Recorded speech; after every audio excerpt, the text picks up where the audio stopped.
What's up, everybody? How you doing? Oh, hey. We're out here again for episode 2. Brandon joined us tonight for Misfit, the Battle Bus discussions. We are here. I missed the last episode. I didn't know it was kind of happening, but you know, life and work and whatnot. But anywho, get your hand from back here. That looks weird. I'm holding on to the window, not him. He's making sure that I don't like rock back and like crack my head over. Hey, I might decide to play with his ear. Well, anyway, hey, if you do, it's on camera, and now everyone knows. Hey, So the truth hurts. So why am I here today? I mean, why are you here? I don't know. Y'all told me to be here for a podcast that we were starting, and well, I watched the first one. And it was pretty entertaining, actually. So why not be on the second one? I mean, that should be enough proof right there. I'm cool with it. Hang out with a bunch of funny motherfuckers. Yeah, I guess so. And yes, I cuss a lot. No, you ain't getting my Red Bull. I don't want all of it. No. Yeah, he wants most of all. See, this just sets the tone of how he treats us. That's a lie. Nah, he's just a good guy. Did y'all have a good holiday, good Christmas? It was. Go anywhere special? No. Look at the Christmas lights? No. Y'all was supposed to, wasn't you? Wait, we were supposed to. We were I all was supposed here. to. We were all too busy playing Car X and whatever else in the massive setup. And just seeing the reaction of him chugging two, like, what was it? It was probably like 3 ounces in the bottom of 2 bottles. I'm pretty sure it was at least a quarter of a fifth. Yeah. By the time you put both of them together. It was a lot, dude. Yeah. And that was gone in about 25 seconds. Yeah. Both of them. And it was warm. Keep that in mind. It was hot. Yeah. Jack Daniels. And I commend him, though. He was driving, but he kind of didn't know how to speak there for a little bit. But. Yeah, he definitely lost the English language.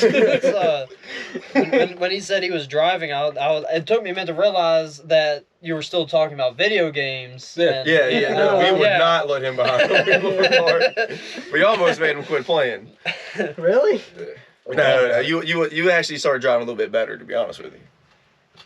Don't give him ideas, please don't. Not IRL, no IRL driving. No. Especially if it's wet out. IRL. IRL. What does that stand for? In real life.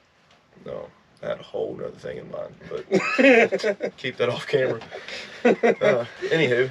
So, really, like, what it's about is, what's your plans? Like, why do you do what you're doing? Before we get too far. Oh, God. Why do you guys stop me mid-conversation? You're I got a good question. Go ahead. You had the S14, and then you went to the 300. Pros, cons, what made you want to do it? Ooh, alright, so getting rid of the S14 was more of like a mental battle. I was going through a breakup, trying to find somewhere else to live. The car put me through the worst roller coaster a car could ever do. You know what I mean? So, right when I got it back together, I did the conversion, the S14.5. It was kooky front end with the headlights, with Navon, the original front end, you know. So after I tubed it and everything was working fine, it was like my hint to be like, you know what, get rid of this. You wrecked it twice. You're not comfortable with it. And I went to a WRX. Remember the silver one? I remember because we did a, I think it was Tyler. We chased him in the red Beamer. Yeah, I still have that video. And that video was a very good edit, by the way, because David actually was filming in the passenger seat. So, and that thing had a lot of power. I could keep up, and I put the car where it needed. But I had a lot of fun with that, and that blew up. And it was literally the stupidest bolt, like, snapped and through the timing. You know how that goes in WRX. So rebuilt that and sold it to a 16-year-old kid.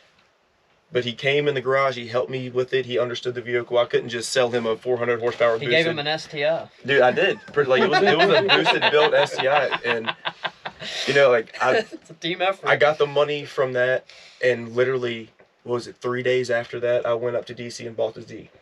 And it was mint condition. 84,000 original miles, one owner. Every piece of it was immaculate and where it needed to be. Original manual, the original window sticker. I still have it. Did you catch that? He said was. Was. Well, yeah. All right, look, we're getting there. So look, me being Brandon, the guy that I am, the stand-up man that I am, it's a rear-wheel drive car that was meant to be driven. And you don't see it that much. You really don't. I really hate to see these kind of cars be like just taking pictures of and people hounding me, oh, why are you doing this? Why are you doing that to it? It's like, well, if you feel that way, you buy the car for the amount that I bought it for, and then you let it sit in your garage and take pictures. I bought it for this. Ooh. Well, I remember what the number used to be. I bought but that. But now that some things have happened. I think the car might be still worth what I bought it for because of the things it's capable of now. Yeah. I took the car show aesthetic thing away from it, but also made it a pretty good performance thing, like built for me, you know. And anybody that wants to buy it in today's market, I feel like I get the money back. So how much? But 10.5 cash. It was an envelope. He wanted 13 for it, and that's all I took with me. I said, if he doesn't take it, he doesn't take it. I'll drive back home. I mean, that right there is a move on its own. I'll give you props for that one. Look, here's the thing. The story goes way beyond that in the past tense, though, because I didn't pay for any of those cars all the way up to the S14. The owner of the bar that I was working for at the time gave me a motorcycle because I didn't have a car. I had no way to work. He had a Ninja 250, 2017, white bike. It was pretty nice. My only way to work. Posted it up for sale without him knowing it. And some dude offered me a title for title trade for a Honda Civic. Went through my whole thing with that, built it up, traded that for the 240. And it was a rust bucket. I drove that shit back from West Virginia on 2 cylinders. four different like rim wheel setups. Drove it back, and it was raining. We went through rain, snow, sunshine. That really seems like something that would come out of West Virginia. Oh, it was. And the kid, when I met the kid at the gas station, we traded cars at the gas station. Okay, and I tell you right now, I stood outside of the car, and I just looked at the beauty that I built. It was B20 high compression JDM motor, everything immaculate. The inside was pure. It didn't sound like shit. It had a nice Yannicka exhaust on it, and I'm looking at the 240. And I'm like, I got a lot of fucking work to do. You know what I mean? But I pulled the trigger. And if it wasn't for that, and if it wasn't for that first event that I went to at Shenandoah, and I met Jason, and I met Low Key, and all those guys out there, I didn't even know how to get on the track. I didn't even know how to get on grid. But I knew that I had a drift car, and I owned it, and I'm going to go do it. And that's literally where it started. But fast forwarding from that point on, getting the Z, it was like, I did a donut intersection out on Indian Trail Road, and it just hung, and it felt so good. And after that, I was like, I'm gonna go out to the drift event, you know, pop the hood up, chill. I feel and then Jason said, Jason said, "You gonna swing that thing?" And I said, "I got my fucking helmet," and I put it on the track, and it was over after that. Okay. I caught so much shit from people for it, and I was like, but you know what? Who else is out here slinging a Z? You got 2 or 3 people. I would say there was two others last year. It was a purple one and a black one. The black one, Josh. Yeah. He blew his up. He knocked a whole hole in that bitch. Yeah. Well, there was one that crashed, and then there was a purple right-hand drive one. I do remember this one from last year. Yeah. He just got that one caged, didn't he? I'm not the purple sure. one. I think I've seen it. Someone find out for us. We don't know. Yeah, figure that out. But Josh, I hope your build's going good. I know you're trying to LS swap that thing, and we need you back for the next season. Speaking of LS swap, now a few months ago, this man's like, I'm gonna put LS3 in this thing. I was like, no, you're not. Let it go till it blows apart. Look for an excuse. Like, don't just do it. You got a good running car. That's like me taking the Mustang and tearing it down and throwing something in it, even though it performs very well every time I want it to. So why would you tear a perfectly good car down when you don't have to? Right now, it's doing everything you need it to do. You're making great laps. You're fucking putting on good... exactly, everything's for now. Yeah. They're all going to break. Yeah. Then when it breaks, then turn it into a monster. But right now, let it be what it is. The plan was if our old teammate that was part of the team before, if that BMW would have stayed there and there was no progression on it, I feel like that setup would have ended up in the Z. For like progression reasons. I think we've been fighting about that. You know what I mean? But you got a good base, remember? It performs whatever it wants to. But I do feel like if that base, when I figure out the suspension geometry, the power plant will be very important after that. Because I'll have the suspension I need and maybe not like the torque and when I'm coming into a corner initiating. But when it comes to an LS with a T53 setup, let's go, dude. Like, sure. Well, you already know we're going to LS swap the G before my car gets an LS. Well, the LS, we were going to pick it up today, but it was raining, so I just didn't feel like it getting rained in. Superchargers. The supercharger, we did get that down. That is here. We got supercharger. We got the supercharger here. Yeah. From the shop. From the shop. we got that. That's it. Is that going to fit, or do we have to retro? I'm going to take it with me because the guy that the LS is coming from knows a lot about them. Yeah. Everything, the supercharger, and if I can't get it to fit, then he's offered to sell me his 68mm turbo. I think you can get it to fit though. The only thing that would matter is the shaft distance. As long as it lines up with your pulleys and belts. He told me it should be. Shouldn't fit with no problem. I might have to get an adapter depending on how the port is. Yeah. So when I go pick it up, I'm going to make sure he's home, and I'll take it with me, and we'll rough fit it on the car on the motor while we're there. That's going to stick out of the hood like a foot and a half. I don't give a shit. We're going to have fun with it. It's going to be that's going to be different all the way around. Yeah, indeed. So what's going to be like the Volvo? We're hoping it stays together a little bit. Hey, I'm not talking shit. That Volvo puts on one hell of a show. Yeah. Like, he has built something that's awesome. I don't know why I haven't rode in it yet. Dude, I've passed him in Front Royal driving it on the street. He street drives that car. He ended up on, if you squint, it's mint. If you guys have a second, go on Facebook and look up If You Squint, It's Mint. There's a lot of cool stuff on there, but it's kind of not, but it's right up our alley. But he actually made it on that webpage, and it was like a mom with her son, like taking pictures of it, and the son was taking the pictures because she couldn't. Yeah. And I remember reading the post. Yeah, and it was like, yo, this thing is bagged, it's slammed, there's no hood, supercharger sticking out, blah blah blah. And it is not a quiet vehicle. No. Well, see, the day we passed him, he had 4 tires on a roof rack. Yeah. So just cruising through town. Like on the way. We got up beside him. I blew the horn, and he realized who it was. He fucking stomped on it and shot down some back road. God.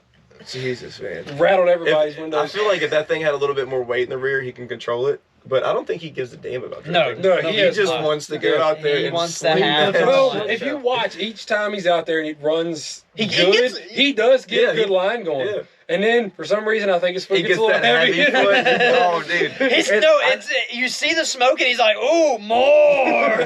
Indeed, I'm telling you, and it's and like the engine that. goes, "More!" Yeah, it gives it more, that's for damn sure. And his tires are gone. There's Gone. no question, gone. When he had that GoPro footage of him coming through the chute, and it's like the song of my people, it's just clinkety clankety clinkety clankety. The tires is gone. So, a question for you once again. What? What's next for the Z? What's going to take it to the next level you want it to be at? Well, let's back that question up. So what is to go along with it, what is your actual plans for the car and your driving and this upcoming year? Okay. So put it all in one. So I made a mistake in season 3, and that was changing chassis. I don't think I should have got rid of the S14. I think I should have stuck with it and learned a little bit more. I just got frustrated. I was going through a lot in life. But for the Z, it is to maintain and just be very comfortable and know every square inch of that vehicle and what it can do with all the adjustments I need to do. Yeah. No matter what tracks I go to, I need to know, I want to know down to the fine tuning of how I need to set this vehicle up. That's where I want to get to at that point. But to go to your question, the next thing that's probably going to happen to the Z is the angle kit issue. But that's in the shopping cart right now from GK Tech. That's no sponsor, but it's something that I feel like I'll need with my confidence. Yeah. Because right now, like the wheelbase that the Z has, that's why you don't really see him out on the track. You can find hundreds of videos on YouTube of why people don't drift the 300ZX. But I don't believe in that. I can prove that it drifts. I have a great time in the car. But like I said on, was it New Year's, I got some wheel spacers coming. I'm going to raise the front end and try a whole different geometry to see if I can balance out that rear end. Because at my skill level, 5 seasons in, I haven't spun out that much in the S14. I think it's a vehicle stance issue. So right now it's definitely the angle kit. And if I can make things happen in enough time to compete next year, DOD and stuff like that, if we want to tandem and get into that, the roll cage. That's the biggest one. But the issue we're going to fight with that is finding somewhere proper to do it and bending things the way we need. If I don't get like a U-weld kit and I make it custom, So I that is going to be. I really think the best bet for your roll cage is going to be to reach out to Bond and them guys. Skidmore Fabrication. Dude, yes, they do. I don't know if you looked at any of the cars while y'all were hanging out with them. No, Right, so we were pretty lit. There was no. They've got a really nasty M3. Yeah. They've built everything by hand. The one that was and dude, I'm telling you, it is. They done phenomenal. Yeah. The roll cage and So everything. I would honestly take my car, either of the two, and have them build. See, my thing, I'll pay the labor all day. I'll pay someone for their skill set all day long. I just know how material is nowadays. I don't want to spend $2,000-$3,000 on material, then have to turn around. I think because I'm going to want 10 points. If I'm going to do it, I'm not doing those 6 points just to get by. I'm with you. I don't want to spend a bunch of money, but for the aspect of what we're doing, you're talking about putting LS in it at some point. And that's I would rather spend that $4,000 and have the right material and it done correctly, and supporting a small business, and definitely help them out because they do really. And you can do it piece by piece too. Yeah, you know what I mean, like as long as you have the halo and the double door bars. Yeah, the intrusion bars, that depends. You got to be like really. But I really think that would be the way I would go. Truthfully, the G's gonna get a cage. Yeah. I don't know. The Mustang needs one, but I doubt it's gonna get one because I really think I'm just gonna put the money into the G because it's gonna make power a lot. It's gonna be more fun. Yeah. The Mustang's great. Like, dude, anybody wants to ride, we'll turn that thing into a rental car. It is. My car. But that is definitely the one that always shows up and does what it needs to do. Yeah, it does. And it's surprised to help me because I've tried to break it. It don't work. Do you want to talk about surprising somebody, dude? That car has put my mental capacity past what I thought it was. Riding in it, you think that you're going to spin out and it just holds where it's at. And your comfort. Like, you can watch a lot of videos that I have, like, in cabin, like, just being, like, his co-pilot. Looking over, there's no stress. Like, he's not, like, banging around. The car's doing what it needs to do. And I just had something against Mustangs, I guess. Like, fucking Mustangs out here, you know what I'm saying? Crowd killers. What did it for me was the last private event that we went to. It was just me and him. I wasn't having the best day, and he was like, you know what? Let's go burn some rubber. We're right here at the track. Boom, head down there. We do an entry at turn 2, and I just knew he was going to spin out. You know what I mean? So I did my precautionaries. I tapped my front brake, you know, turned in, like, did a little understeer, and ended my run. And then I look out my little back corner triangle glass that I have right there, and there's just smoke flying from his car. And that right there was when I knew that my progression needs to be a little bit further in trust in him. Yeah. You know what I mean? So those private days need to definitely keep happening to build that, because I got a lot of work to do to my vehicle to get it where it needs to be, and it's going to be expensive. All right, I have a question for you. Why LS and not the twin turbo? Oh, God. Ooh, that is a good one. Oh, God. I can answer this question very easily. The VG30DETT is one of the hardest motors to just be friendly with. Well, you have the twin turbo trans in your car already, though. I do, but all that does is change the gearing. Yeah. That's all it does. It's not helping me with speed or anything. I just stay in the gear a little bit longer. My second gear, I'm not tacking out at second gear right at entry. I'm actually in the whole entire initiation in second gear without having to peg out. But a twin turbo motor alone, so you can read it anywhere. You heard the horror stories of just a turbo, the things that goes wrong. You got turbo leaks here, your lag here, you got a boost leak and all your gauges where you want to put them and all that stuff. Imagine having 2 of them.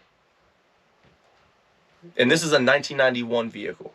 Yeah. Just double the gauge. It's yeah, okay. Gauge here, pillar pod here, in your helmet. It's very doable, but the money that you would spend. The speaker just telling you. and I'm telling you, the money that you would spend on a twin turbo version of the VG versus LS, and the availability of the parts and the cheapness of the parts, I can get 900 horsepower out of a LS for. Don't kill me for this. Like what? $5,000, $6,000. Probably not too far off. All right, I mean, if you're looking for that kind of power, I mean, you're gonna up your price. $5,000 is gonna get you a lot. All right, but so you gotta keep in mind that $5,000, your transmission is gonna eat over half of that up. Exactly. So, and then you're talking about a built transmission on top of that. I just seen today a built twin turbo for sale for $39,000. Good. The vehicle itself. It had all the bells and whistles. The description was longer than you wanted to scroll. You know what I mean? Had the dyno picture on there. 913 horsepower is what it pulled. I can go $5-6 grand for LS and put it in my car and just have LS swap Z. But just think, he has a twin turbo. But I'll tell you. Yeah, he does have a twin turbo. But you can also twin turbo an LS. That's what I'm saying. Down the road. But like this, so I've got a friend of mine. He is a LS 5.3. Yeah. Through and through. It's all he's ever. Yeah. He drag races. And this dude's running in the high 4s with an $800 eBay turbo kit on a 5.3. That's what I'm saying. An all stock 5.3. You think you're putting an $800 eBay kit on a Z? That old ass over-engineered motor. I'm all for the 5.3 because that's what's going in the G. Dude, I'm terrified of trying to find a T56 because them motherfuckers. Oh yeah, that's where your money's going to come at. $2,000 and up. That's where the build money's 3D going to come printer. from. Yeah, 3D printer. Each gear. As soon as you dump the clutch, it just melts. Yeah, we'll just buy a $160,000 CNC machine and just make our own. Hey, so we know a guy. We do know a guy. Do we? The dude that owns a racetrack owns a CNC shop. Oh, Jeff does he? Yeah, he makes all kinds of metal panels and gears for the military. Yeah, well, or U.S. government. I ain't gonna say military. I don't know what he actually does it for. Ring. Yeah. Shit. Like there's a shop 3 streets over, and then his main fucking building is 2 minutes across town. Well, damn. I didn't know it was that deep. I don't think I really cared to know that much. But I just like to drive. But yeah. It was a goddamn racetrack. So here's the big question. This is the ultimate question. I even like ultimate. We've had some good questions. No, but I asked Colin the same thing last week. Why Shenandoah? Why Shenandoah? Why no, wait a minute. Why is Shenandoah the track that you call home? Why is it the track that you're dedicated to not let die? All right. So it might get a little personal, but not really. So like, we'll just boil it down to the cliche that track saved my life type thing. You know what I mean? It's really what stopped the bullshit I was doing, and it caught my interest. You know what I mean? So a buddy of mine offered me like some money to come and take pictures and come to this racetrack, whatever. Had no idea what they were doing. Drifting. I was like, whatever. I was just interested in the money at the time, and I was down bad. So get there, and coolest shit I've ever seen. I haven't seen a 240 in person since like maybe high school, and it was kind of stockish. Kid from high school had it, and like that was like the coolest thing. And like the rest of the shit I see in magazines and on YouTube and all those videos, I get to little old Shenandoah, and there's 3 S14s. There's a right-hand drive S13. This dude's drifting a Fox body Mustang. All these levers and wires and gauges and everywhere. I'm like, yo, I've wanted to do this shit. And it's been that ever since. 2, it's 30 minutes up the street from my house. You know what I mean? And then it was just the people. You know, I already have social anxiety like a motherfucker. I don't like nobody. So coming there and people just coming up to me, especially after the first time I wrecked, like I was so embarrassed. I felt like I was shunned. I felt like I wasn't good enough. And next thing I know, I have 13 people around my car, and some dude had a tie rod in his hand, like ready to give it to me. And like, what do you need? And that's when I was like, yo, these are my people. And it became very comfortable. I felt like I could be myself around them. And that dude over there is weird as shit, but I'm weird too. And I can be. But like people like us that go to that track, we walk in the mall all together, we would be the misfits. Absolutely. You know what I'm saying? And I'm so proud of that. Because they have no idea. That's a really good answer.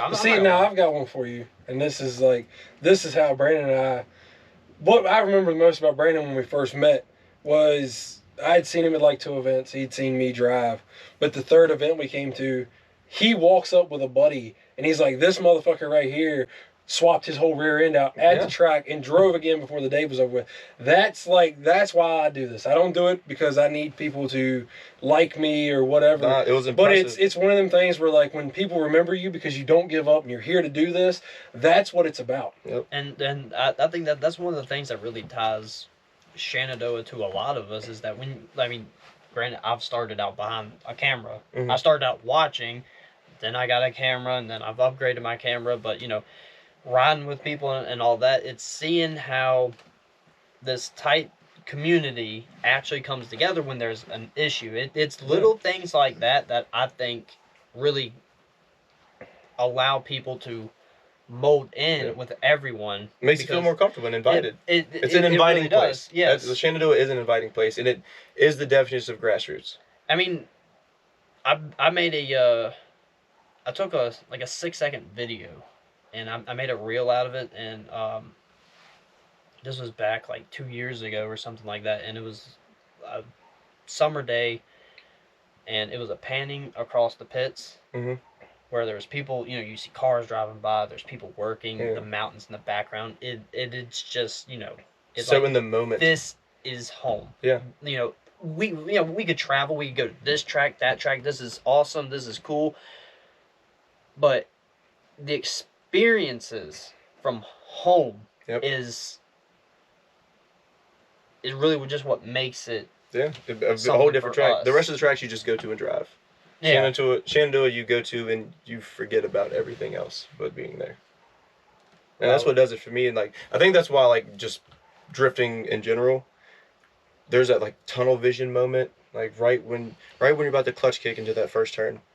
Nothing else exists in the entire world. There's no other thought that you can possibly have. You're in that zone. Besides right then and there. And like that's what I believe in. Like I'm not going into like religion and stuff like that, but like I don't believe in much besides living right here and now. I can't live in the future because I don't know where they're at, and I refuse to live in the past. So if I can find something that makes me right here and right now, gets me out of my head, because we're always all in our head, especially what we do, But driving alone, like even wake up in the morning and like not know what to do, I got a day off, I go drive. Just go drive, and I forget that I'm driving sometimes, and it feels so natural, and like it's something that really did save me, and I feel like everyone in the world should ride shotgun in a drift car one time. Oh yeah, just one time. So it's either gonna make or break you. Oh yeah, and it was a Teams Vibe only 2019 that I went to. And I missed that one. I rode. So we came in on the second day. There were still so many freaking cars, and I rode with a guy from Terror Cult, Kevin. He had a right-hand drive Laurel. He told me this backstory how he broke his arm and he couldn't really like shift and all that because his arm was it wasn't fully healed.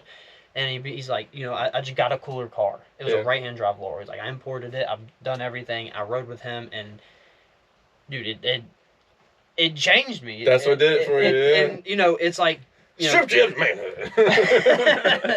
It's like it's like watching him drive and stuff like that, and then seeing the cars and looking up close at these cars I've never seen. Like I've and you'll never see another one like that. That is so custom and perfect to that person. I was just about to go. There's like every car is a representation of someone. If you ride with them and you talk to them, and then when you step outside of their world, you see them how in that vehicle. You just see how everything comes together. Dude, that is crazy. Now I'm sitting here thinking about AJ's Mustang. That's who I see when I look at his Mustang. It looks like him, kind of.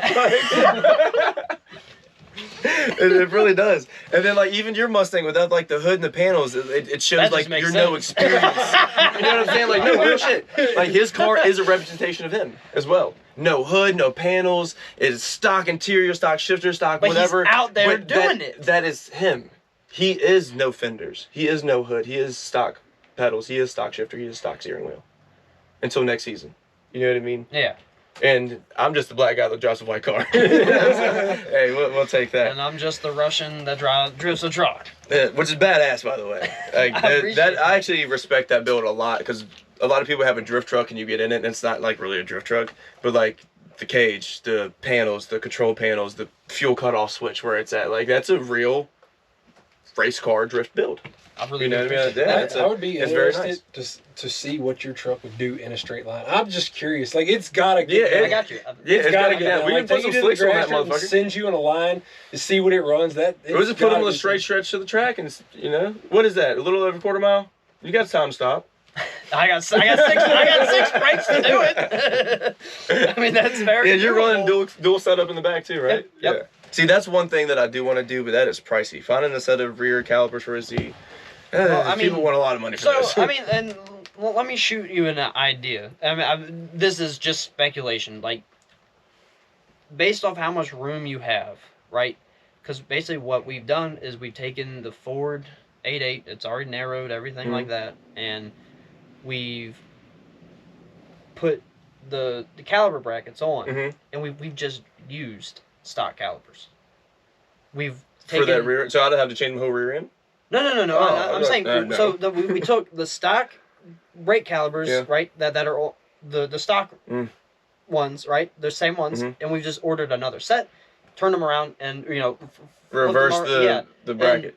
And one thing I did learn a couple years ago is that make sure your fitting is up and your drain is down. Yeah. So we made sure that was right, and they're just stock calipers, but they work really, really good.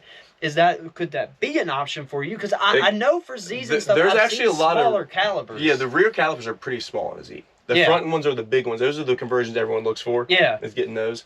But this rear ones are single piston, and they come naturally with drum e-brakes. So I would have to convert that out and get that whole system out. Right now, all the guts are just ripped out of the drums. So why not take what you have, go to the bottom, weld 2 new ears, and find another. That's what I'm saying. Find another single caliber like you've got, because your handbrake running off that one is doing great. It's kind of sketchy though too. It works because the front is still attached to the ABS.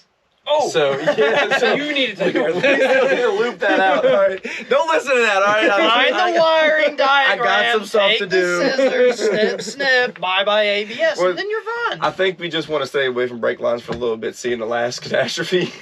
That was self-inflicted, dude. And I'll tell you this right now. No, I'm gonna throw you out there. He waited until 3 days before an event and cut his brake lines to put his handbrake in.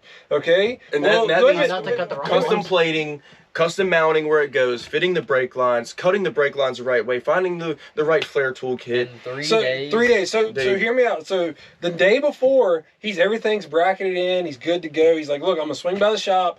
I'm gonna button up some lines, and then I will be there. Everything's good. And he was golden. Like, everything was in place. Till he calls me and says, man, I cut the wrong brake lines. I tied the wrong brake lines together, so everything was just mashing.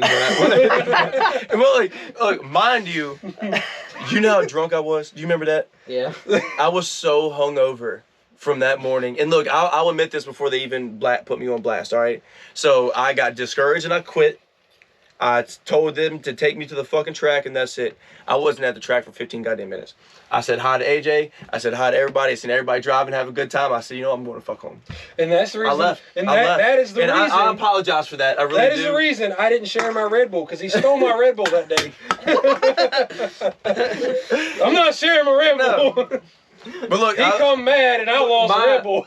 My philosophy behind that was, if I go to the track, I can have a Red Bull. It would be better if I wasn't here for everybody, because I would just take this shit out on everybody. So I went home. Yeah, but I smoked the Lord's lettuce, and I felt good about myself. So, all right. I'm gonna like. See, this sounds like you. Hold on. Listen. So the day my alternator died, right? I was mad. I was like, I'm gonna sell this thing on Facebook. We got it jumped, loaded on the trailer. My friend looks at me. We were actually standing there looking at your car because the oil liners or the cooler it came loose or whatever. Yeah. And he looks at me. He's like, "Hey, our friend's texting. You wanna go get Chinese?" I'm like, "Yeah, let's go."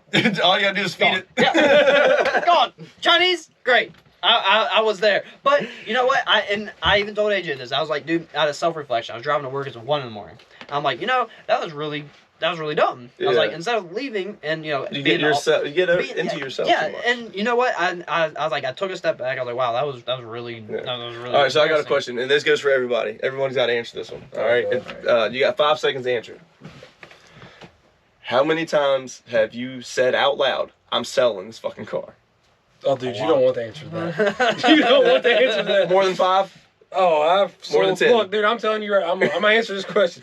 I have said I was gonna sell that car. At least $30. I've had it since March. We said this at the last event. We was talking about it. I got it in March, and I really started driving it. Since I started hosting events, I really started pushing it. Yeah. And so since August, I've probably threatened to sell it 250 times. 250 times? At least, dude, every time something So that's at least like twice a day. I'm serious. Like, every time something doesn't work out, like, I don't get, like, if money's not going to work and I can't drive, I get pissed off, so I'm just to sell it because it ain't even fucking happening. Yep. Or if it does, I've never had it break to where I'm like severity. Okay, it's never had any catastrophic failures now. But I've definitely like looked at it like if something just doesn't go right, if I can't find tires in time. It's your fault that this happened. I've threatened. Bye. Look, Tiffany is so sick of hearing. Like every time I go to seem angry about the car, she tells me to shut up and go on. So I'm not selling it. Yep. Like I can hear it now. We're not fucking selling it. You're not, dude. That's exactly what I said. I'm not selling it. So many damn times. But you would be in your first event, you would have You're not selling a car. Really...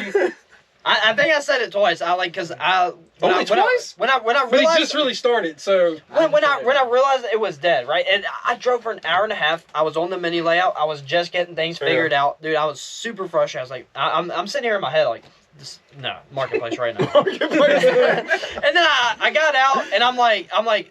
You know, we had just picked up the alternator. Yeah. I came back from the driver's meeting. I'm like, all right, please have let them find some way to bolt this alternator on and make it work for at least the rest of the event. I was like, give me 6 laps. At least.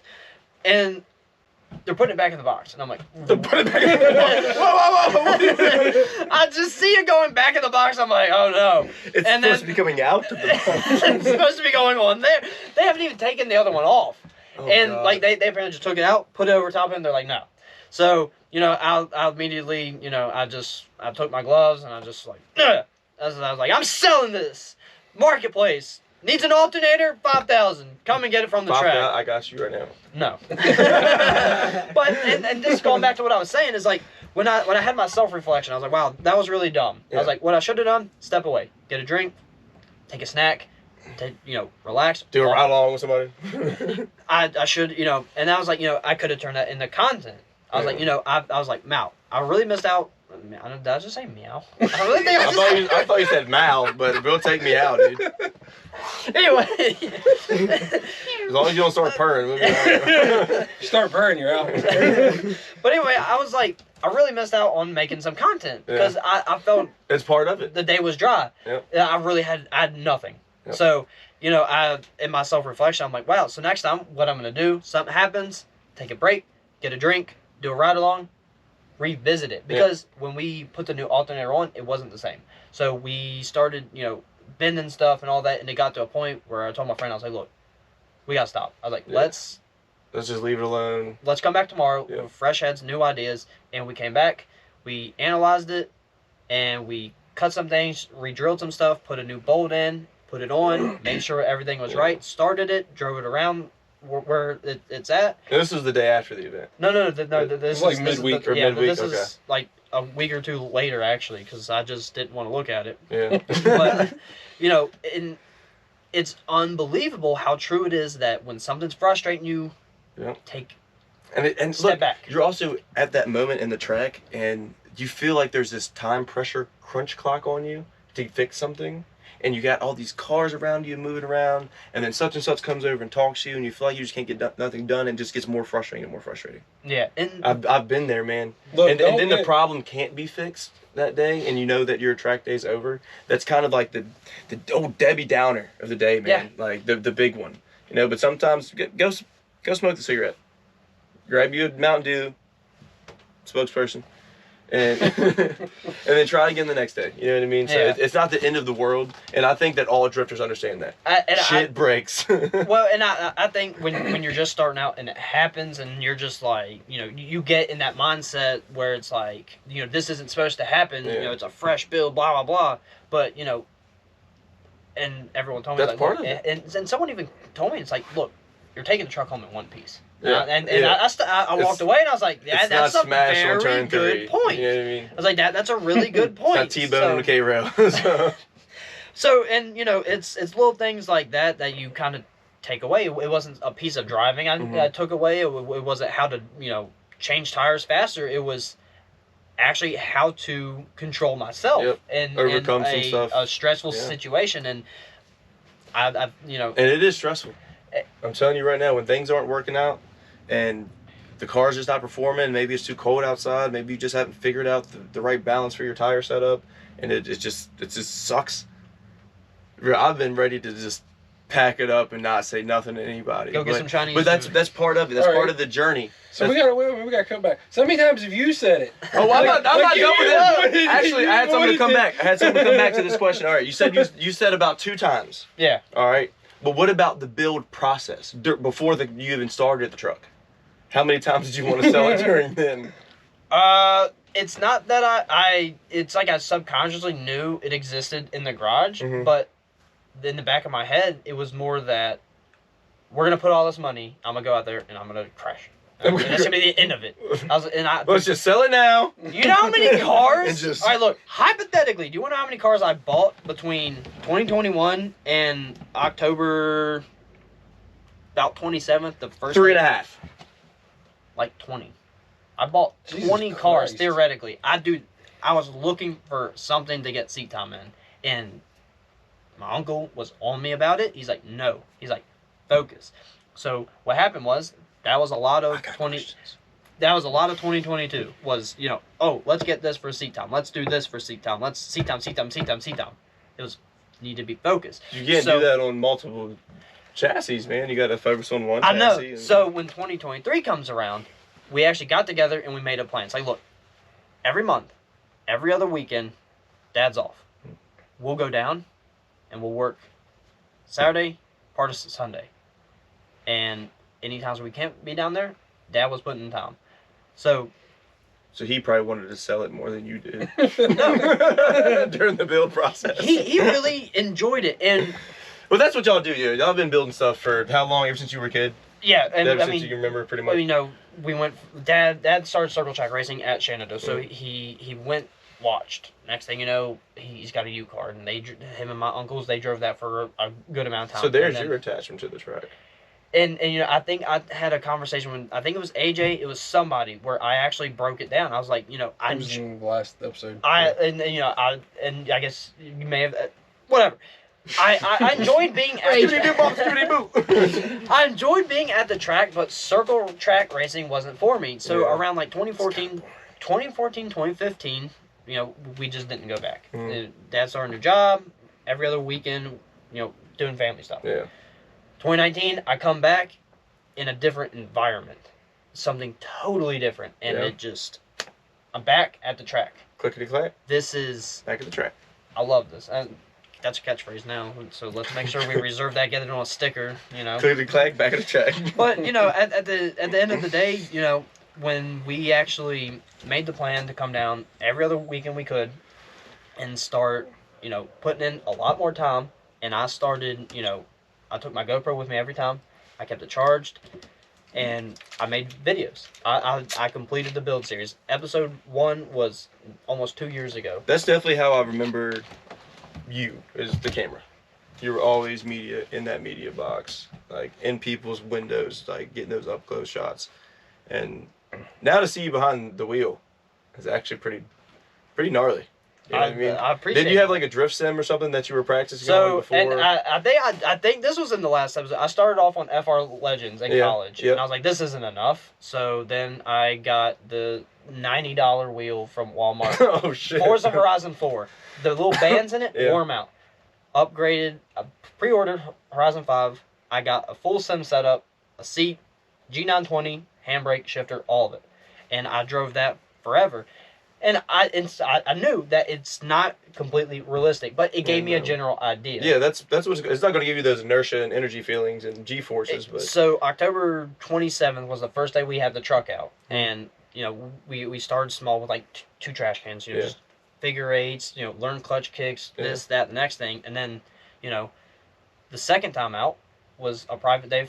Private day, right? We did the video thing. I didn't think about it. I went to second gear and I started doing some donuts. I wanted to explore it, right? And then the next 2 events, I was still messing with second gear. I wanted to get comfortable there. Yeah, and more of a low gearing, lower speed setting. And the second part about this that frustrated me about the last event was the layout that they ended up running would have been really good to learn third gear in. Yeah.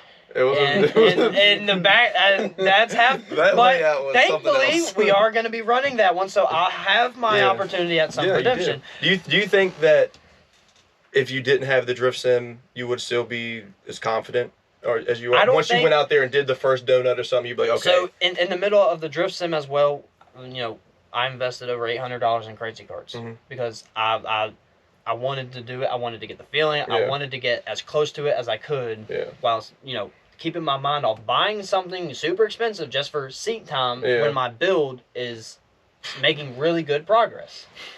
So I think without those stimulants, the what's the word? The drawing a blank on this word here. The work up to it, or the commitment. To drifting as a whole, and being able to drive wouldn't be there. I would have just gone back behind the camera, which I love being behind the camera. That's I went to school for that stuff. I know a lot. I was invited anyway. I think it's like your equipment. It was the mostly. And now that I'm actually being asked that question, it was truly the commitment thing that I went as far as a video game to basically driving a car in a video game to a little $300 crazy cart that I made fast and learned how to, and it was every step of commitment I could possibly get until the point where it became a reality. You definitely did take the steps up to it. A lot of people would just be like, buy this car and go slam into a wall. Speaking of, so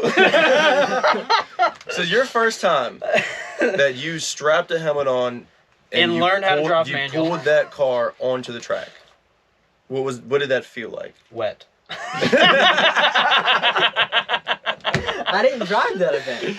No, I'm just talking in general. In general, the very first time that you put that helmet on and you were behind the driver's seat and you pulled through the gate to actually get on the grid or get down into the track area. It felt good. How was that feeling? It felt good. Oh, I was terrified. I was. No, you ain't gonna lie about that because I was afraid. I said that private day we went out, you were shaking like mad. And he was on it he was trying. The event felt different. I was comfortable. I wasn't as nervous. I was still nervous, obviously. The confidence levels were definitely way different at the last event. Yeah, I was like, that's what happens when you get to drive. I get to drive this time because the event before I couldn't drive at all. My car was dead. Yeah, that cat. My truck was dead last event. We just switched. Look at that. I'm so glad that was the issue with your car, man. Because it was damn, he's finally got a 5-speed. He's finally behind the wheel, then kaput. And I was mad. I was like, I wanted to drive that event. I wanted to drive. Did you go? Well, see that you got to use that. I helped run the track. Yeah. I stayed there and I helped. See, he didn't run away like you did. Well, I went to go eat. But back to I was malnourished. So if something happens at the event and his truck dies, everyone is to find a camera and follow him around for at least 15 minutes to see how he reacts. And the first time he says the truck's for sale, he just said he's not going to do it. If we're gonna bring that up, and it's gonna be a constant reminder. And there's gonna be a cutaway. There's gonna be a cutaway edit of us just following him and boop, it's selling a truck, marketplace. I'm gonna get him a custom made sticker. It says for sale. For sale, marketplace. In fine print, no. But Jesus H. Back to your story. Your first event, What was the first event? Was the rain event? Yeah. Yeah, we didn't talk about it. Let's skip to the one you actually got to drive. Yeah. I got to drive. Fence post. My sticker does say cornhole. We were gonna put corn killer, but we thought about that later. But besides the point. First I started out in first gear driving the donut box just to get a feel of going sideways and actually letting the car do its thing. And then I did the mini layout, but I didn't really drift the mini layout. I drove it to feel the turn, and then I'd do the big bank and got a little squirrely at the end. And then I hopped on grid, but by the end of the event, I was in a 7-car line. Yeah. I did see you doing some little chase runs. They put you at the end, as they should have. I was in the middle. He was in the middle of one of those. He got caught in the middle of one. 2. Actually, he ran in the middle of most of them, and people were spinning out in front of him. So he was learning how to maneuver around that. Well, that's the kind of experience, and that's what seat time is. Yeah. Okay, seat time's not just trying to link a track 3 times in a row and feeling good about yourself. It's going through those precautions and those decel zones and learning when someone's going to spin out. Just like when I think AJ's going to spin out, but I need to trust this car that has more angle. You know what I mean? Need to trust him. I don't trust this part. But I'm just kidding. He didn't give me my red. I also. The thing that scared me the most at the end of the event, I couldn't see. I didn't have headlights. We solved that problem. I have headlights. All right, well, drifting is like 90% instinct driving, right? But Just I can see other people, but they can't see me. All right, That's what scares let's me. try this. Let's try this. How long have you had a driver's license? How old are you? 19. How long have you had a driver's license? Like 6 months, 7 months. Exactly. So the instinct is still coming there because where he was in school, he couldn't get his license till he graduated. No, I got it before while I was still in school, but I had to drive with someone in the car on. You had a learner's. That's not a driver's license. And then I got my driver's license. So they had to, like, so log you your got hours. stuck in the COVID mix. No, he went to boarding school. No, I did the same shit. Yeah, My learners, tell me how my learners, I had to do the same thing. I had to get someone to ride with me and log my hours. Well, learners is always like that, but he went to boarding school, so having a car on campus and shit like that wasn't an option. What'd you do to go to boarding school? He was born. So He was born. My grandma was a single parent of 4 kids, and that school was for low-income families. So they sent me there, and I got a better life opportunity. I mean, I have college money that I'm gonna use. Hey, good for you. So Get it out the mud. But I got my driver's license 4/4/23.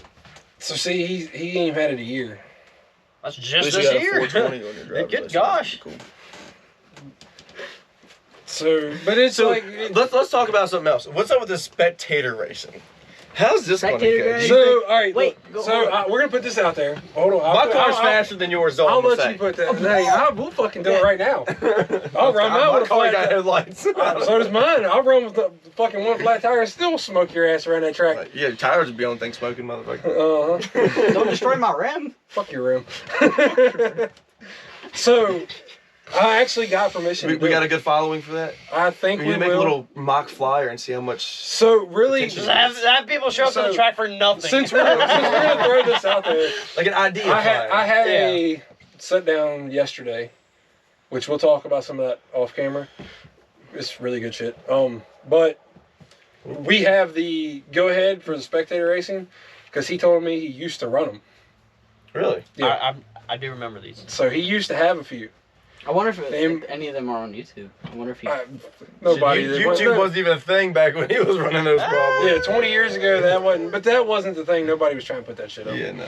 But we Got got camcorders permission to do it. So what we're thinking, and I'll put out what I'm thinking. We're gonna do a kind of like a piloted one to start. Yeah. We're gonna give it $80 a driver. Now I know everybody's gonna be like, that's a lot.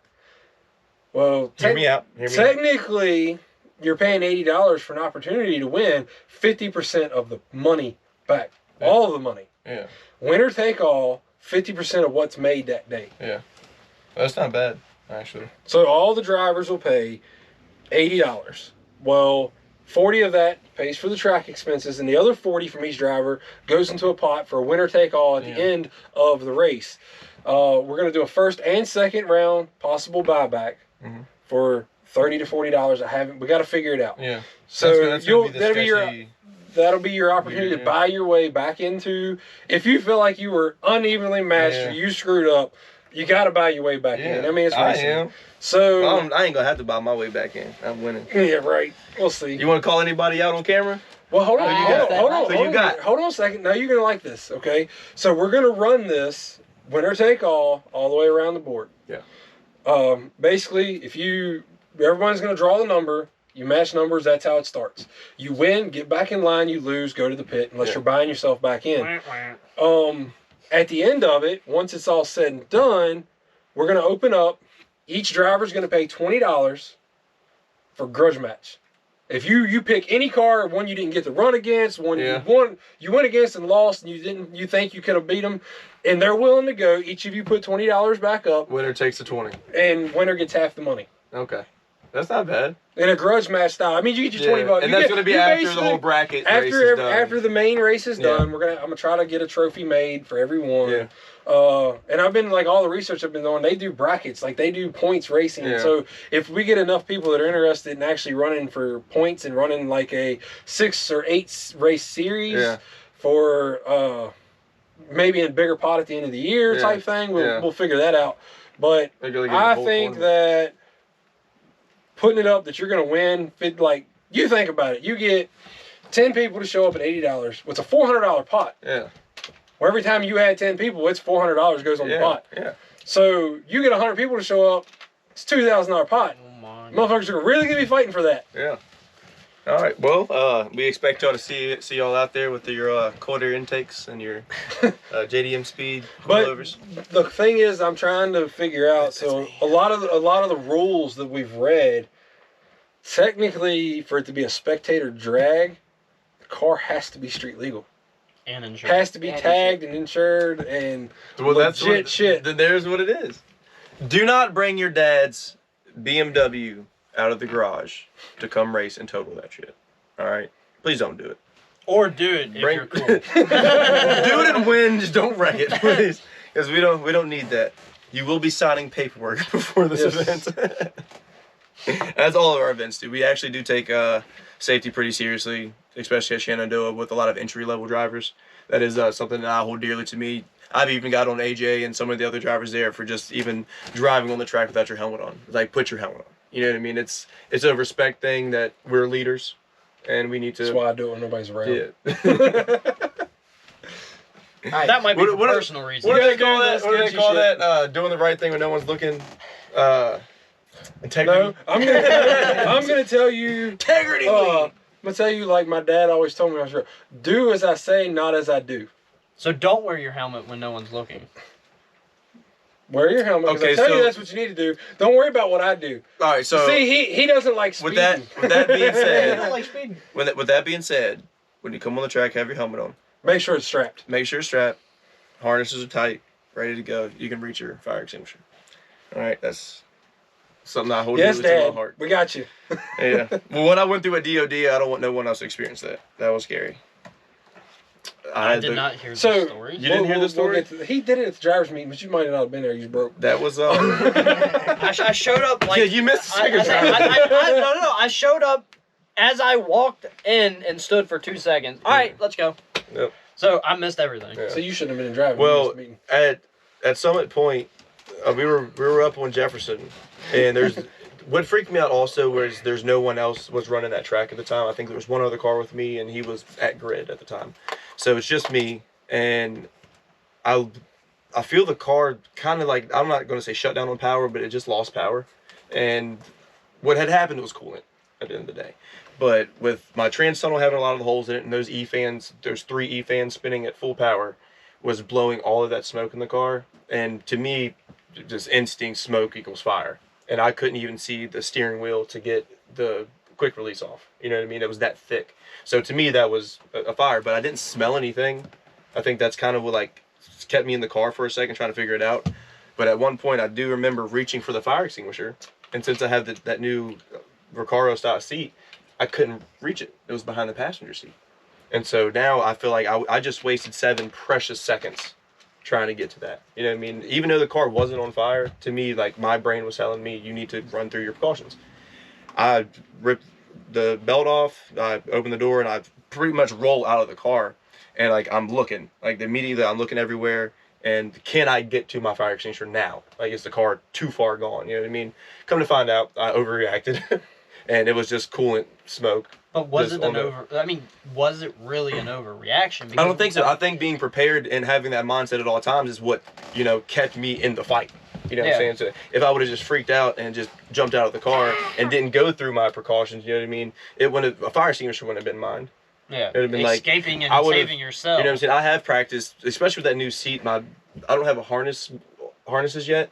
So getting that belt buckle way down past that high-rise bolster I have there, it's kind of awkward to get to. So I have practiced like sticking my hand down in there and getting out of it. And I'm glad I did, because if the car was on fire then, it would have been a lot of fidgeting around and panicking and stuff like that. But that's the biggest thing, is staying cool, calm, and collected. That's what drifters do. And I feel like having controlled chaos. Yeah, having a fire plan as well, like just practicing it. Like, I mean, before, like even at the pits, you gotta, with a timer as well, How fast can you get out of this car? Yeah, I mean, with your fire extinguisher. Yeah. Because, like, I feel, I'm not gonna say I could do it in, like, under 10 seconds, but, I've got one button on my 4-point, and I've got, my fire extinguisher right here. I think 10 seconds is a good spot, so that way, you're gonna goof. Yeah. You're gonna hit something, and you're gonna be like, oh, we gotta restart. And see, that was the thing for me. I actually didn't go through my precautions after I put that seat in, because with the stock seat, when I was flangling all around the car, I could reach right behind that passenger seat and unclip it, and the nozzle was already in my hand the way I had it set up. So it wasn't anything to me to think about it. I was so excited having the seat. It was comfortable. It was driving great. It controlled great. And as soon as that happened, I went to go reach for it, and I got about right here, and it's behind you, and I couldn't like reach around it. I would have had to cock my body to the side, get back there, and I don't know what's happening behind me. I got flames coming from underneath the hood, maybe. Yeah. You know, so that was one thing that I really wanted to touch on in that last drivers meeting was, know how to get out of your car, and you have to be able to reach your fire extinguisher. Yeah, you have to have one in there. Can you reach it? Yeah.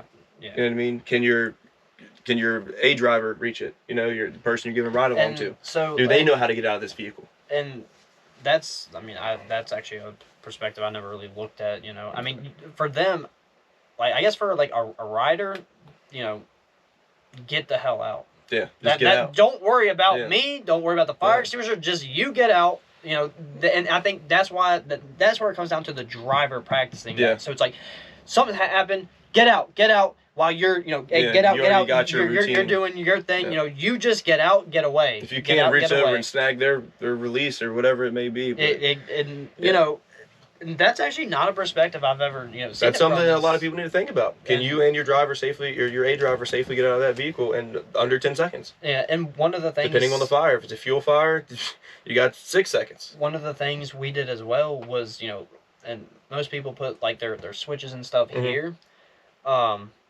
You did. Ours. Yeah, you mounted yours up there, so if someone could come through the window, if you were knocked out or whatever, and you couldn't get out, someone could reach in there and do all your power downs. Let's say I'm knocked out, there's flames, the battery shut off is in the bed where the gas cap is. Throw that thing open, cut everything off, because if something else sparks and something that can be disaster, you cut everything off.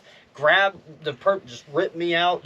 At that point, that's if it came down to that kind of situation, it's probably toast. Well, that's a scary. Let's not have that. You know what's a scary thought too, and I don't mean to be bringing bad thoughts into the mix, but it's the people that take their door cards out and don't replace them with good ones, like with a good latch, and they just got that wire hanging there like some janky ass way because the door card's not there anymore. Imagine fumbling around with that shit, trying to get out of your car, or reaching for some latch and doing some weird motion to get the door open, or having to reach from outside and the vehicle's on fire from the outside. You know what I mean? That's one thing that people don't think about. It's all fun and games. We want to slide and we want to do this and that third, but I think safety is something that everyone should touch on and just humble themselves about every once in a while. You know what I mean? Because 30-mile-an-hour crash at the right angle can do it. Can do it. You know what I mean? We're lucky that only hands, that didn't catch any type of liquid fire at all. He hit hard. Yeah. There was 3 different types of fluid on the track. It's and I feel like this is a good perspective. It's only a video until you're the video. Yeah. Yep. Exactly. Because you see, when I watched and how hard he hit and the way his helmet was after the wreck, dude. He has a new helmet, doesn't he? Yeah. Okay. Just making sure. If he was wearing the same one, bro, you do not pass tech in. Please give me your driver pass, bro. Because you're done. You're done. I'm gonna change pace because we gotta get out of this fucking. No, but that was a real moment. It's a good thing, and it definitely needs to be covered. Where's somewhere you want to drive this year? Patriot Hyperfest. Besides Hyperfest. That is my goal. Give me one that. Trust me, we're all trying to get to Hyperfest, but give me one that is more realistically gonna happen. I wanted to go to Langley. I've heard people. It was hard to drive Langley, some people have said, and I think that I want to go and take that challenge. I heard the challenge of Langley is the change of surface. Yeah. I watched a video. I went down there and watched. Yeah. It's different. It's a round track, just like we have here at home, but it's asphalt, concrete, and grass. Oh, so they do have mid-grass sections? Yes. So there isn't, but it's not like here where it's 2 types of asphalt. Yeah. It is asphalt on the oval, concrete on the center, and grass in different places. Oh, that's... It's not... that'll definitely... There is no consistency. A lot of grip change levels there. Now, I watched a video, Todd Cooper drives that beastie-ass LS swapped 240, and he was talking about it. The surface change and it caused his car to break. He broke. Do you think so? What he said, pretty much what it was. What did he say he broke? something in his drive shaft because one tire could spin easier than the other because one was on the grip level. One was on the other, and it sheared something off. I don't quote me because I'm not 100% sure what he said broke, but I watched the video and he was talking about something in the diff or drive shaft for sure. It was in the rear, but that track is cool. They got a lot of different rules. Yeah, but I want to drive it. Yeah. I'm working on a list. Like I'm trying to spend. I even told Colin earlier. I'm trying to make the first month of the year very busy. Yeah. We're gonna drift Saturday. I'm gonna drift on Monday at Capitol. We're gonna drift VMP next Saturday, the 6th, and then we're talking about both going to Southampton and drifting that on the 13th. All right. Well, we're going to need to bring a lot of oil and filters because if you're talking about that many events back to back, you're gonna have to do some oil changes. Yeah. All right. And we're not sponsored by any oil companies. Or anybody. We're just here. Pennzoil! Level 1. Everyone shout your sponsor on 3. Pennzoil! Red line. No, but if there's anyone out there that really does like end up watching these podcasts and like sticking through to the ends, anything helps. You guys want to sponsor? You guys want to send any stickers from your small businesses? We'll slap them right on the vehicle at no cost to you. All right. One of them stickers. We have one back here. We're gonna do a quick shout out actually, and it's nothing that we're looking from anything in return from you guys. It's more of we want to help the small businesses and promote because this is all out of pocket. we do not want anything from this, and this is our good friend Robbie D's Lil Greens Friendly Grown Micro Greens. All right, so he sent the 2 of these to us, and for the team and Misfits, the Z and the Mustang, we will be rocking these at the next event. And I don't care what it is, you get them custom made, you make them yourself, you send us them, and I promise you they will end up on a vehicle at one point in time. A little smaller, please, Robbie. He even messaged me and said, "Are you sure this size is good? They're kind of big." And I was like, "Nah, man, send it. I'd be proud to put it on the car." Got here, and I was like, "Damn, bruh." But this is also the same dude that drives the supercharged Volvo wagon. Yeah, the one with no hood. Yeah, this is him. So he's got a lot of space for this, whereas these guys don't necessarily do. They don't have a wall on the side of their car. How many stickers does he have on that thing? It's so many. It is on his back glass. Uncountable. You know, he looks like a soccer mom that's been to every school event. He's got a sticker. Yeah, but Robbie's DSLilGreens.com. Give him a follow. Go kind of see his products and what he's got. He's a great guy, and he's just getting into this world, and he's loving it. You know, so we want the same for you guys, and send over what you got. I don't care if it's t-shirt, sticker, pair of sunglasses. Oh we'll rock them. Dude, I will tell you the coolest thing. So we did the first event that I hosted. Was it the rain event? Yeah. No. The rain event the rain event, we gave back driver's fees. Yeah. Basically, if you showed up, you paid $5 extra as a raffle. You got a ticket.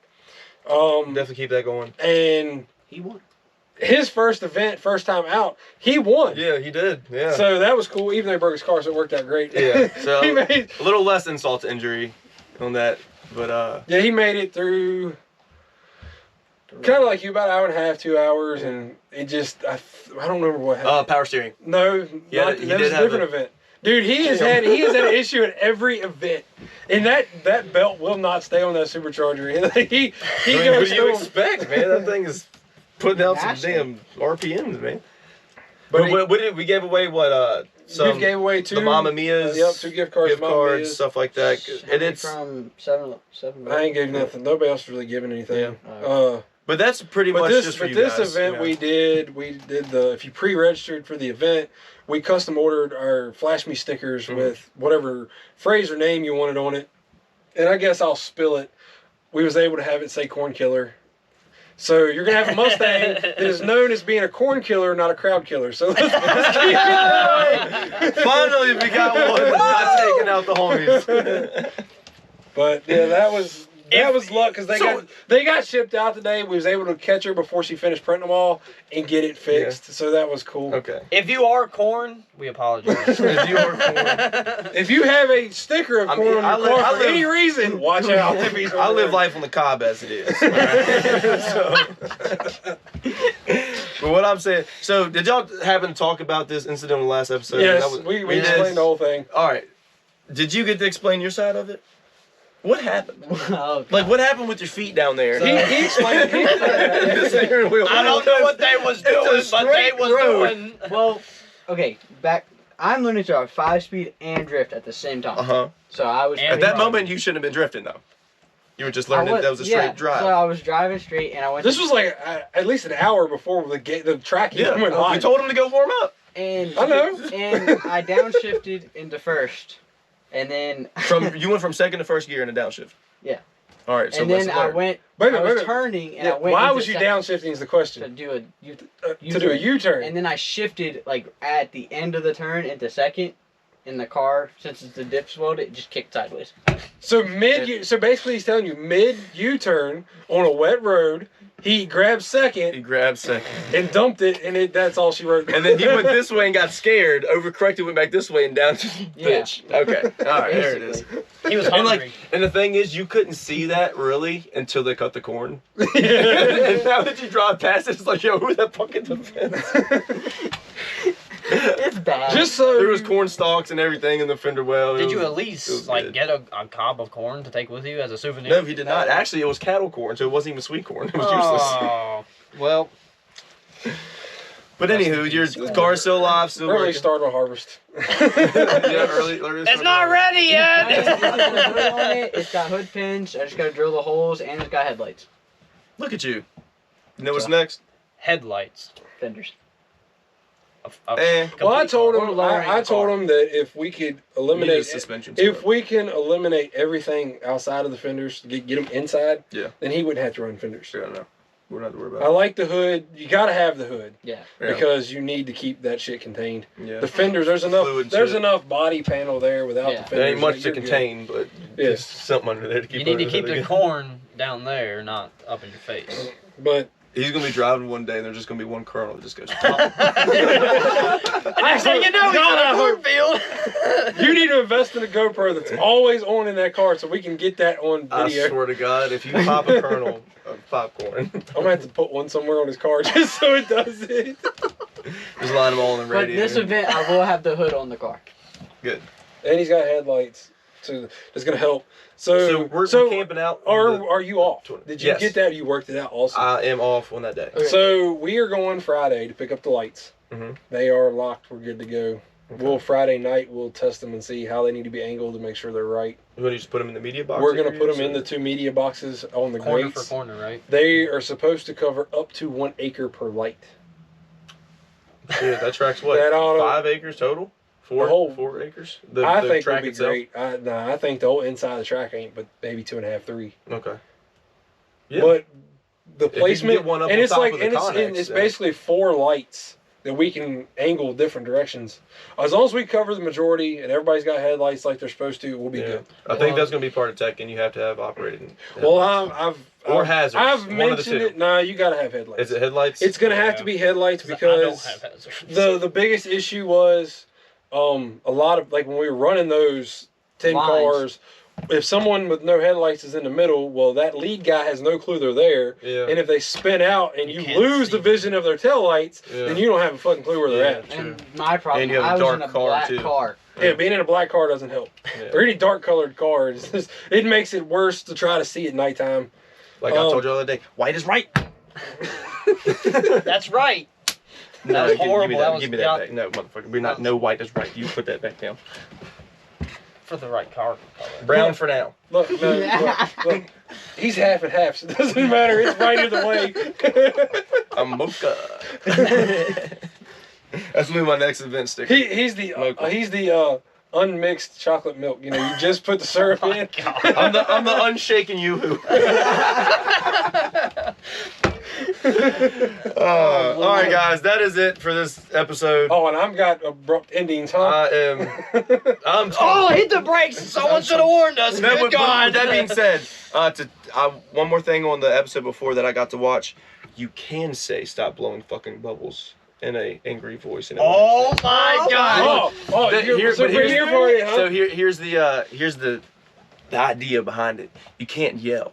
You can't say it aggressively. You gotta whisper yell it. You know what I mean? Have your parents ever whispered yelled at you in the store because they didn't want to embarrass you, but they also wanted to get their point across? If you don't stop blowing them motherfucking balls. The point is to be able to do it and not laugh. You failed. Yeah, and your kids got loose. You be like, okay. Put these motherfucking bubbles back. I remember once. Look, when we would go to the grocery store, my dad would always give me. We would go get the 2 heaviest things possible first, because he knew that if I had to carry them, my little You were distracted. 60 pound ass, I wouldn't be able to touch nothing else. So one day, That's a great idea. I put the laundry detergent down, because in my mind I was like, I know we're gonna come back around here. I'm gonna just pick it up off the shelf. You know what I'm saying? So next thing you know, I got one of them motherfucking little fidget mini ugly digital games with the animals on it, and blah, blah, blah, just hanging by the register. I got one in my hand. My dad turns around. He said, oh, fuck, I told you before you left the house, you better not grab nothing you ain't supposed to be told. Where's the goddamn detergent at? I said, it's over there. He said, what the fuck is over there? Go get it. He snatched the toy out of my hand. And I tell you, my shoulders was hurting because I was carrying both of them dish detergents through the store. And he done talked to everybody he knows. I mean, so put him down if you want to. Dude, anybody knows if you go anywhere with your dad, and I'm bad for this because I know a lot of people too. If you're with your dad, it's going to be a long fucking trip because he's going to talk to everybody. Yep. My mom. I'm talking 10, 15-minute conversations about the shit that y'all talked about last week when y'all seen each other. Yeah, me and my mom, when we go with my dad anywhere, we pull up in a store, just sit back and relax because she won't be there a while. Roll out what did they and it sucked, man, because roll out the We should have put that together before you let it roll out. What's the what? You better hope like hell you had the batteries in that Game Boy because you was going to be bored. I have a question for Brandon. Are you Sleeping bags, that's what I was looking for. Challenge. Am I joining the $1,000 challenge? What the? All right, this. This episode's not over, ladies and gentlemen. What is the $1,000 challenge? Dun, dun, dun! But wait, there's more. All right, so... Please edit that in. Some sham wow shit. So basically what happened, and the rules keep changing. Let's set the rules right now. Because no one was... only one rule really changed. Nobody was satisfied with the way I said it. Okay. Basically, we wanted a different accent. You get a $1,000 spending limit, but you have to buy a car you don't own. Yeah. And you can only spend $1,000 total. That's with buying it and getting it ready to race in a grudge match. All 4 of us line up 3 laps or 10 laps, all said and done. It used to be set to where it had to be a 2-door Honda Civic. Only spends $1,000. No, any car. But now it's set to any car as long as the motor is no bigger than a 2.4 4-cylinder. Has to stay 4-cylinder. You got to keep it even. Because it wouldn't be fair. Look, I don't believe in that. No, hear me out. If I so happen to find a better car for $1,000 than you do, that's your fault for not knowing how to shop. But that's why there's rules. That's the point. The rules is $1,000. Keep the motor. The motor is close to the same. But you and I both know. Nothing over 2.4. Nothing over 2.4. What's an STI? 2.4. So if you can happen to snag a fucking STI with a turbo for like right at $1,000, right, you win. I can find an STI for $1,000. I got one with a blown out gasket. Yeah, that's exactly what it is. Look, needs a little work, but you can manipulate the rules. You can only spend $1,000. No one says you can't trade. No one says you can't get this and then dude, you've built Hondas. You know how it works. If you've got this part, motherfucker will trade you a whole block if you got the right part. Yeah. So you see what I'm saying? Yeah. All right. Well, when is this? I don't know. What? I say by October. I say by October. By October. Get your shit together. I'm saying I was fucking him and said the first week of February. That's 30 days. Give you 30 days. Oh my God. You don't even have enough time to recover from Christmas. I mean, come on now. March. Summer. March. $1,000. I'd hurt a child in Walmart for $1,000. We should do it for the summer. All right, we'll do it. I'm giving out hand jobs for $1,000. They're not from me, but they'll come from somebody else. But whoever needs one, I know somebody. I think he'll volunteer. Nope, not happening. We'll give him the 2 for look like he's skiing down the fucking slopes. Somehow you keep getting stuck in the skiing's position. I'm just saying that. You got stuck there last time. Help. Nah. I'm gonna come in with like a plexiglass bubble. But in reality, dude, this is the end of the episode. Thanks for coming out and hanging out with us. I'll try to be around for the most of them, but trying to get this Charger on the fucking road, man. Do we have any updates on that car? Well, I mean, it's with Ed. That's your connect. It's on you. If it's with Ed, it'll get fixed. Dynamic Automotive and Grottos. Ed Theismann, that's my guy. If you guys need any alignments, oil changes, any motor swaps, whatever, Ed Theismann and Grottos. Dynamic Automotive. That's my guy. What? I really want to do a Top Gear outro. I just want to be like, and on that terrible disappointment, it is time to end. Thank you all for watching. Good night. No. So why didn't you just hit end and you would have got what you wanted? Yeah. Well, I mean, you can edit all this out, of course, if you really want that to happen. But I'm more of like a Bill Cosby kind of guy. All right, guys. He's gonna hit you with the rag. Sprinkle some salt on it. And on that note, it is actually time to end. Thank you all for watching, and we'll see you all in episode 3. Peace. Woo!